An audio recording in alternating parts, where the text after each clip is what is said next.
So hello sa inyo guys and welcome to Cycling Voyage.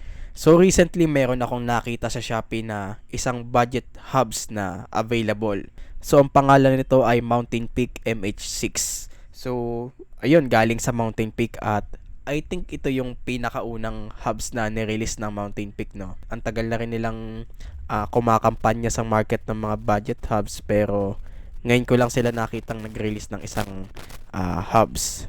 So, yun yung hubs na ito, bale, ano siya, 6 pulse yung kanyang pulse. Tapos, bawat pulse niya, meron siyang tig 3 teeth. Which is, ayun, maingay na hubs ito. Gaya nung gusto nung karamihan sa atin. And then, ayun, convertible na rin siya into true axle. At saka, maganda rin yung kanyang weight, magaan. Pero itong mas maganda sa hub na ito, bukod sa kanyang specs, maganda rin yung kanyang presyo. Now, yung mga ganong specs na nabanggit ko kanina, madalas makikita nyo yun sa mga tig 225 hanggang 3K na hubs eh. Pero yung kanyang presyo, guess what? 1,400 lang siya. Which is ganong kamura. So ayun, medyo nakakagulat at mayroon tayong available na gantong hub sa market na hindi rin yung brand niya, Mountain Peak. So alam naman natin, maganda naman yung reputasyon ng Mountain Peak sa ating bike market, no. Kaya yan, isa talaga to sa pwede mo makonsider ng mga budget hubs.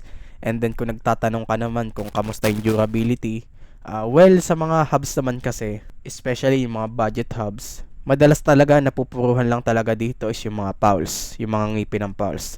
Na madalas naman kaya nagkakaganon dahil kulang sa maintenance, kulang sa grasa, hindi nagagrasahan ng maigi. Kaya nagkakaroon ng friction and then nanlalagas yung mga ngipin.